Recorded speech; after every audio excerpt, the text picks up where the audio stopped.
All right, good morning, everybody. Today is Friday, July 14th, 2023. I am Coach AD, and this is definitely the place to be. And today is one of our favorite days, or one of my favorite days, because it's Book Review Friday. And we are still reviewing the book, The Alchemist, by Paulo Coelho.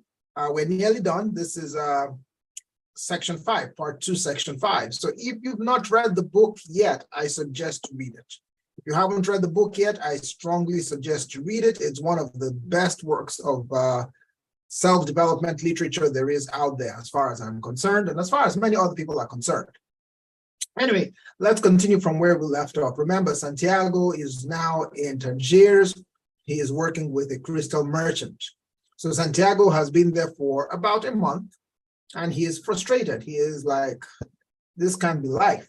The crystal merchant is grouchy, always picking on him. The work is monotonous. He has to do the same thing over and over again. It's nothing exciting, but the job pays decently. It pays well. He makes, he's making what he's supposed to make in that kind of environment. However, even though he's been there for a month,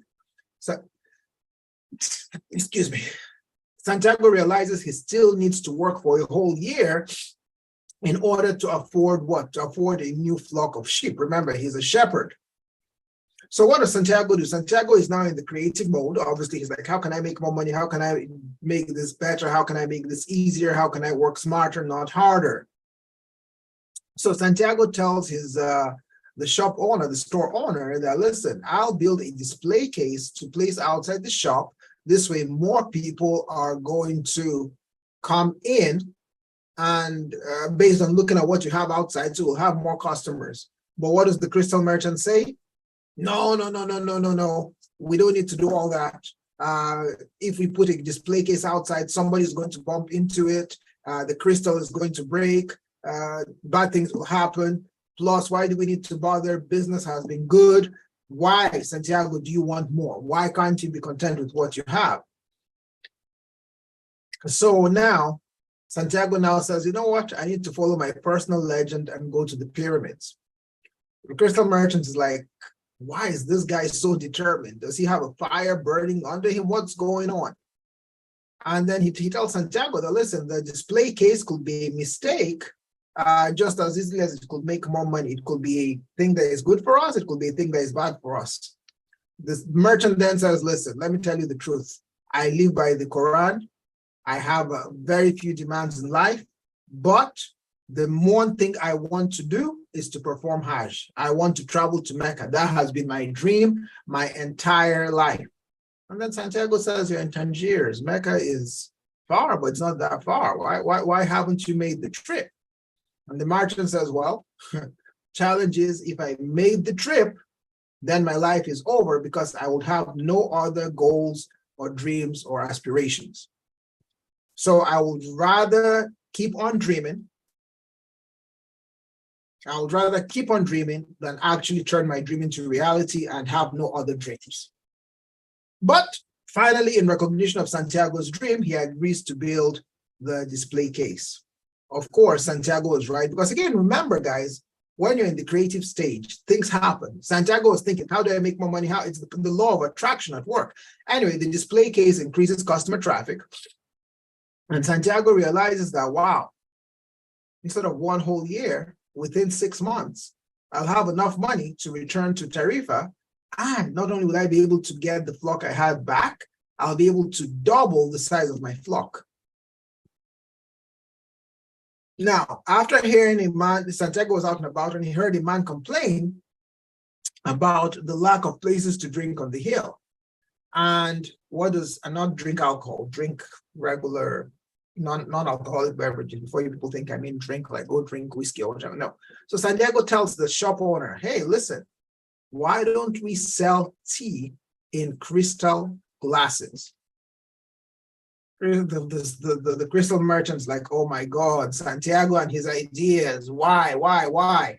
He hesitates all again to enter a new business. But he says, listen, Santiago, let's do this. Let's go smoke some hookah. And Let's discuss the idea further.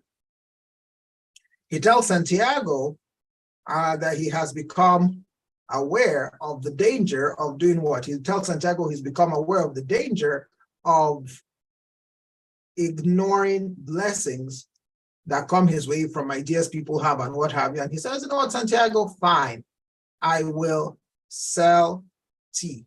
Not a problem. I'll sell tea. The tea becomes popular, and the crystal merchant hires more employees as his business increases. So his business is getting bigger and his business is getting better, and Santiago is successful. So the months pass by, and Santiago, who's been in Africa for nearly a year, has become rich as a result of the shop's success. So Santiago is in the creative mind, is in the creative space, he's doing what he needs to do, and things are happening because, again, he's focused and he's creative. One morning, Santiago wakes up early and he tells the crystal merchant that he wants to return to Tarifa and buy a large flock of sheep. And he encourages the crystal merchant to follow his own dream and travel to Mecca. The crystal merchant says he will not go to Mecca and Santiago will not go home. And then he says, and Santiago says, wait, what? How do you know?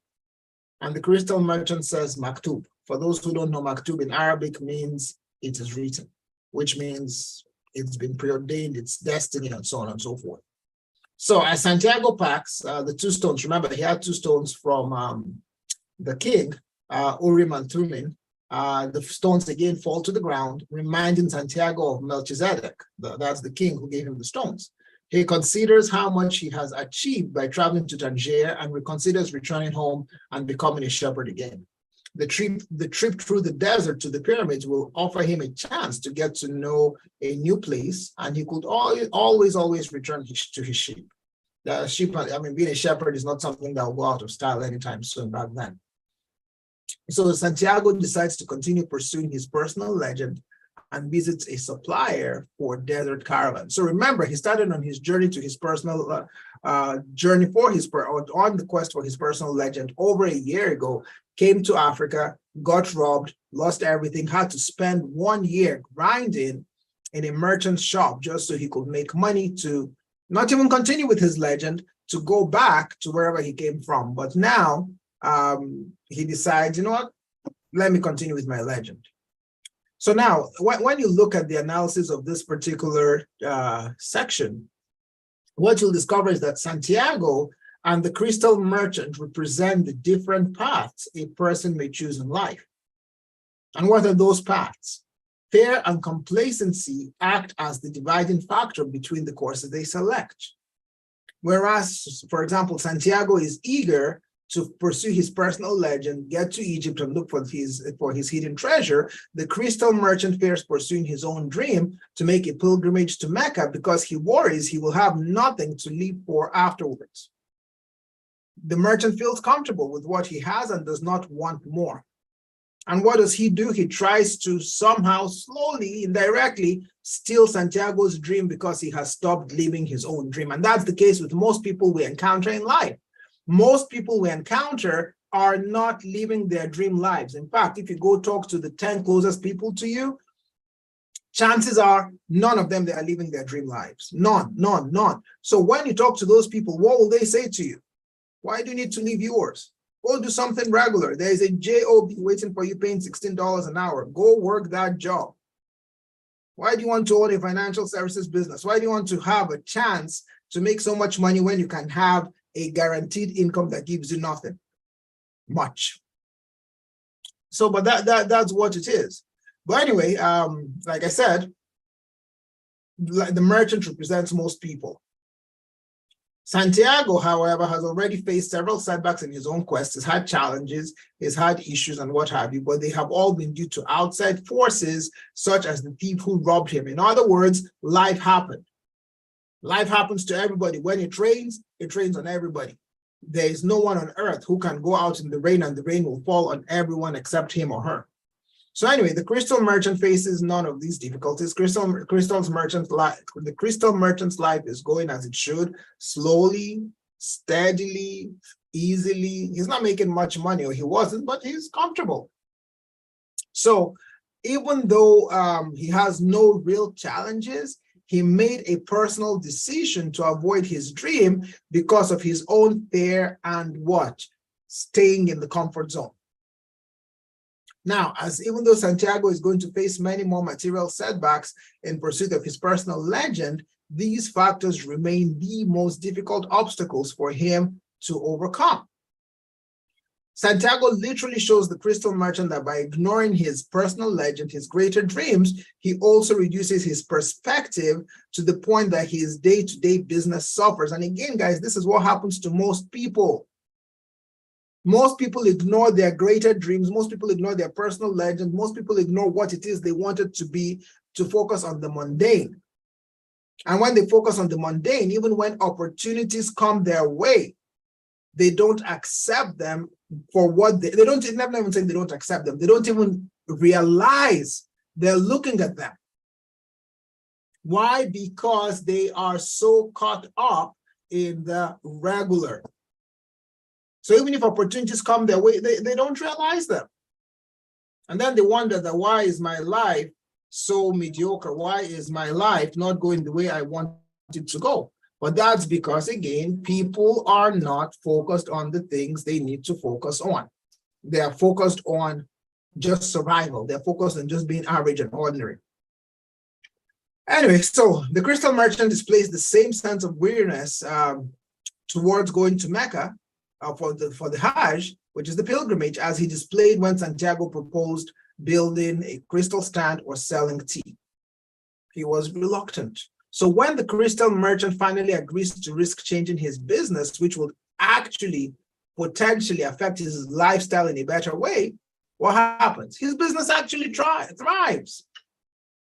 So Santiago now compares his experience with the crystal merchant to his own experience with his sheep. Although Santiago learned some facts from his sheep, he could never have learned Arabic from them. Sheep don't speak any language, so as you guys know. So now Santiago in his mind is like, well, I had to spend a year with this merchant so that I could do what? What's the silver lining in this cloud? Aha! So I could learn Arabic. Because now obviously Santiago speaks Arabic. He's been there for a year selling crystals. Fastest place to learn a language is in the market when you're trading with people. You will learn what you need to learn if you want to complete business. So anyway, so again, Santiago concludes that at times you need to abandon a comfortable lifestyle in order to grow. And indeed he grows. So incidentally, the crystal merchant becomes depressed after his success with Santiago. When the crystal merchant realizes that the possibilities for his life have no limits, he actually feels what? Stupid, for lack of a better term, for having resisted his own dreams. So despite the lessons Santiago learns while working for the crystal merchant, he initially decides to use his earnings to buy a new flock of sheep and return to his old life. So even though Santiago had all the signs, had all the everything to move on to the next level, initially the comfort zone still called him back, still drew him back, that Santiago, come back, come back, come back, come be a shepherd again. So it wasn't until he consulted Urim and Thummim, the two stones, once more in order to renew his commitment to his goal that he realized he has to keep on going. So Santiago realized that although the prospect of returning to the comfort of his sheep is appealing, tempting, and it's literally his comfort zone, had he not continued in the pursuit of his personal legend when he first arrived in Tangiers, he would never have found success with the crystal merchant.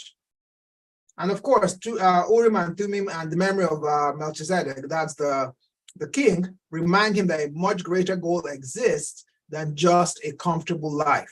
This epiphany allows Santiago to happily and confidently do what? Face his impending journey across the desert. The crystal merchant, meanwhile, does not feel surprised when Santiago actually leaves. He invokes a term repeated throughout the book, which is, it is written.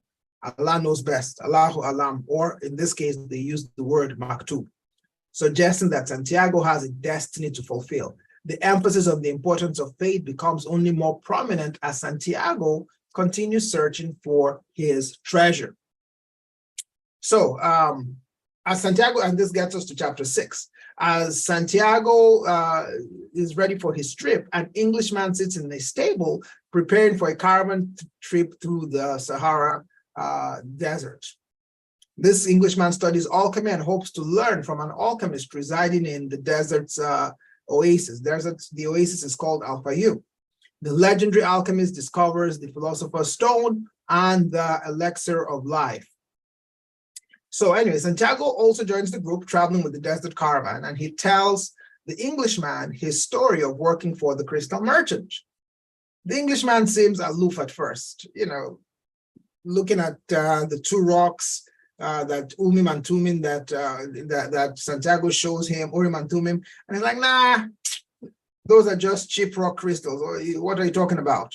Then Santiago is like, no, listen, a king gave them to me, and so on and so forth. But the Englishman says, look,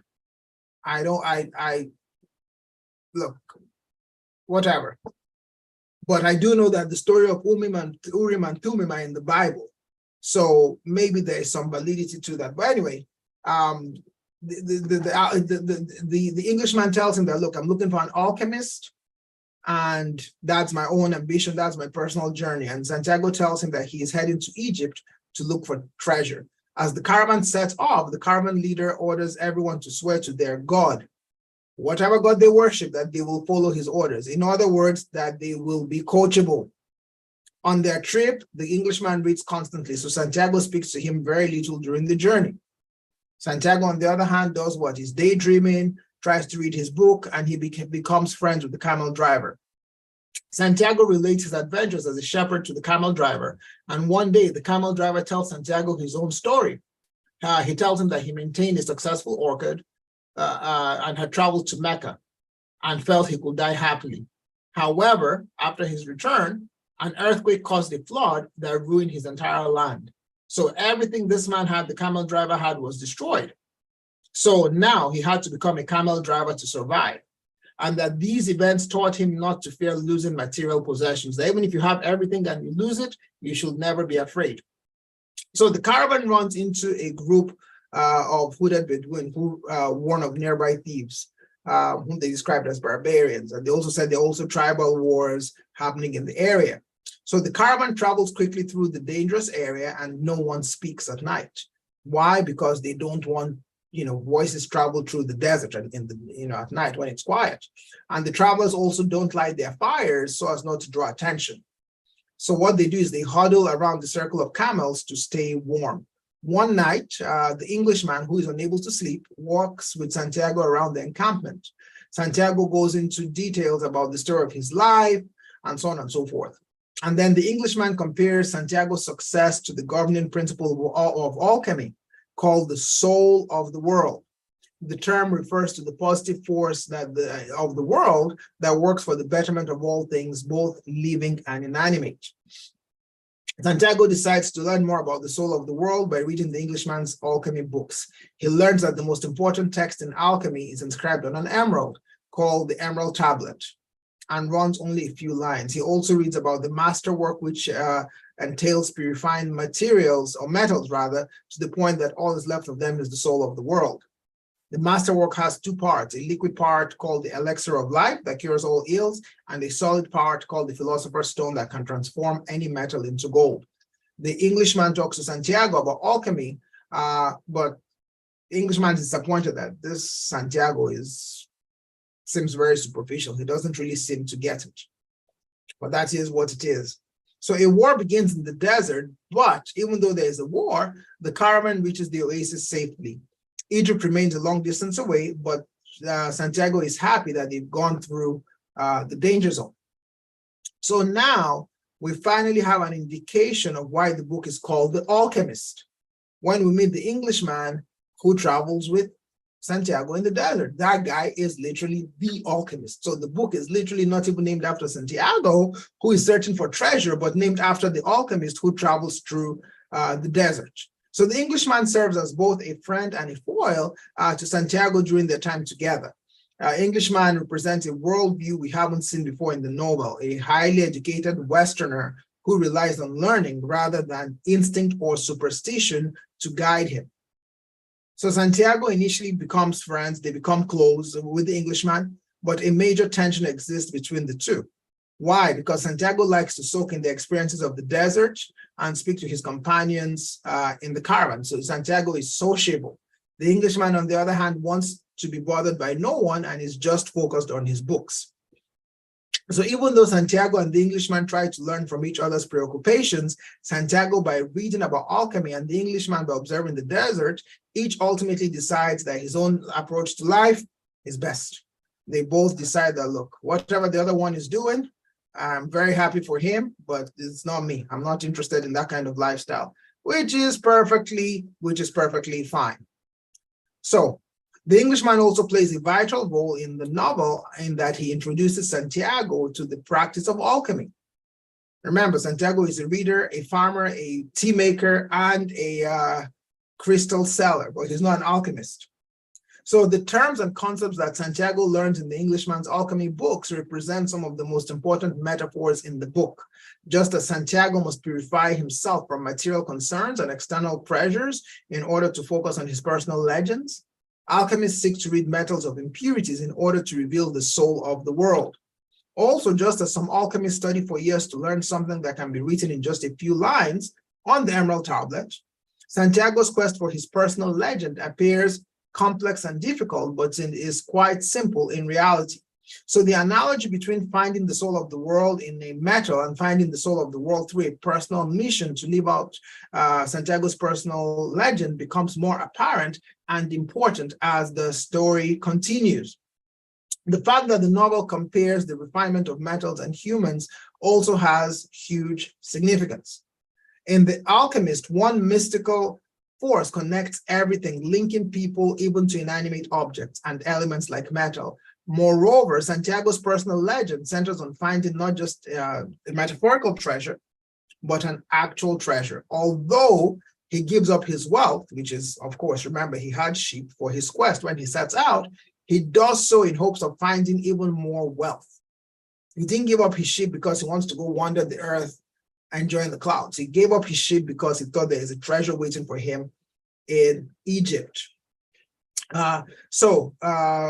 Just as a base metal becomes even more valuable through alchemy, we also see over and over in a book, or in the book rather, that those willing to go after their goals and dreams enjoy material success in addition to feeling more satisfied with their lives.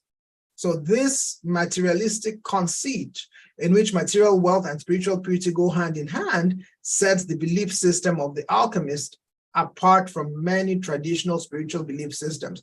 Please, I'm not saying The Alchemist is a religious text.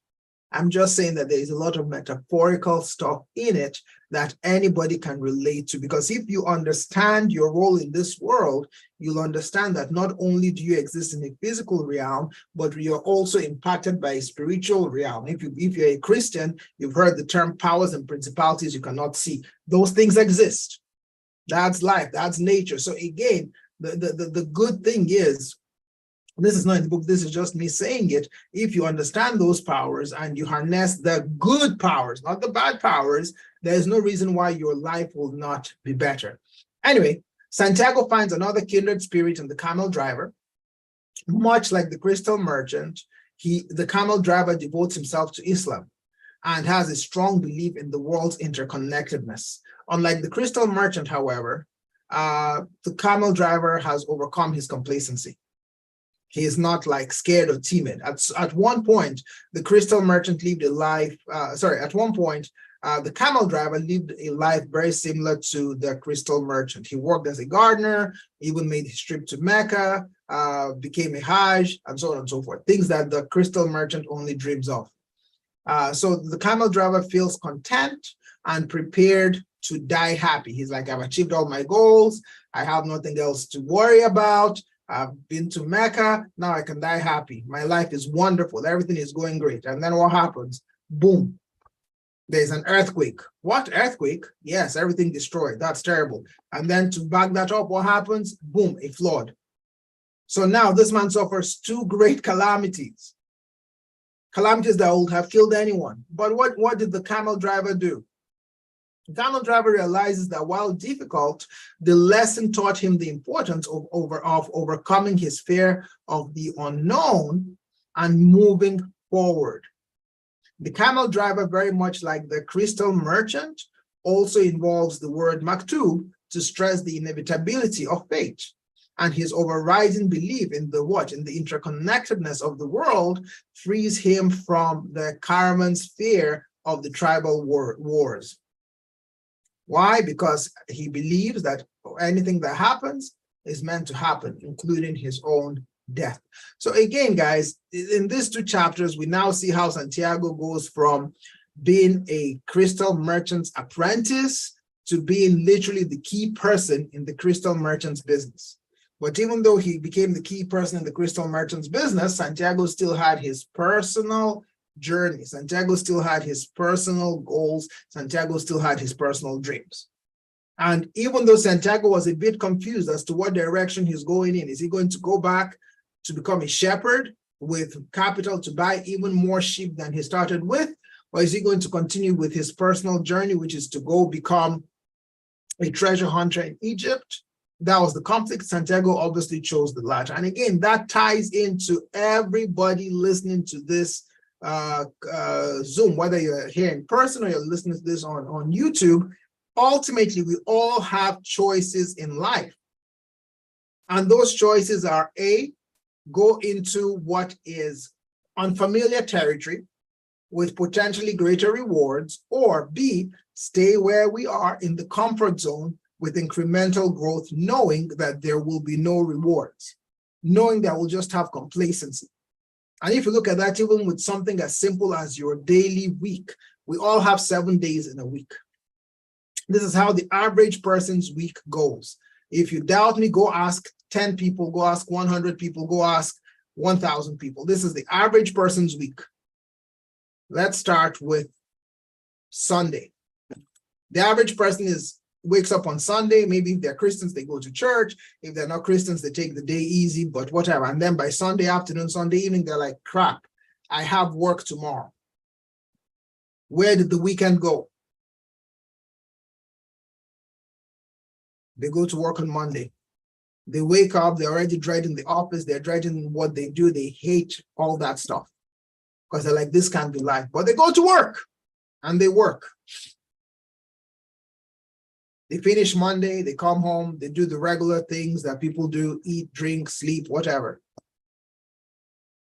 Wake up Tuesday, oh my God, this week is taking forever. It's just Tuesday. They coast through the day. They're like, then comes Wednesday, they're like, whoop, hump day, the week is nearly over. Yes, maybe they'll go for, maybe, depending on the income, they might go for a happy hour or something because it's Wednesday. Thursday, they're like, yes, I can't wait for the weekend. They go, they might order an outfit online. Well, maybe they've ordered earlier, but they're already thinking how they're going to go out Friday night, what they're going to wear, where they're going to go, what they're going to do. Friday comes around, they are excited. Yes, it's Friday, it's Friday, it's Friday. They can't wait to be done with work. They're done with work. They go home. They're looking forward to the evening. Boom, boom, boom. They dress up. They do whatever they have to do. They go out. People are broke. People who are broke will go wear things that they probably had to pay for with credit cards, but they dress up nice. They do whatever. They go out. They party. Boom, boom, boom. Saturday, they wake up. Yes, today is another day. I have another event. I have a cookout. I have a party. I have a this. I have a that, whatever. They're excited. They do everything on Saturday again, kind of like Friday, relaxation. And then then Sunday comes around and the cycle repeats itself. Oh my God, it's Sunday. Where did the weekend go? The weekend just started. Where did it go? But guess what? Before you know it, a whole new week comes by and it's exactly the same pattern. And then another week and another week, and a month goes by, a year goes by, and then 30 years later, the person who started out as a young and vibrant 21-year-old is now 51 years old and like, where did my life go? Why? Because when they had options to make decisions to take the paths that were less trodden, paths that other people did not do, they didn't take them. You know why? Because again, it's easy to stay in the comfort zone. It's easy to deal with the familiar. The comfort of familiarity is extremely powerful. And that's what Santiago faced. That's what the crystal merchant faced. That's what the Englishman faced. That's what the cattle driver faced. So again, in your life, you have to decide that you, and by the way, guys, please understand something. You know, there are people look and say, oh, he's an overachiever. She's an overachiever. There is no such thing. Nobody has ever achieved anything they can't achieve. If you've achieved something, it means you can achieve it.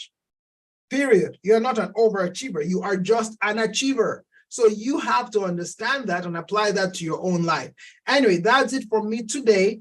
Obviously, if you're listening to this on the internet, like, share, subscribe, and all the other good stuff. If you're here as part of the team, I hope this has been useful. If you're here going through the interview process or whatever, I hope this has also been useful. My name is Coach AD. God bless America. God bless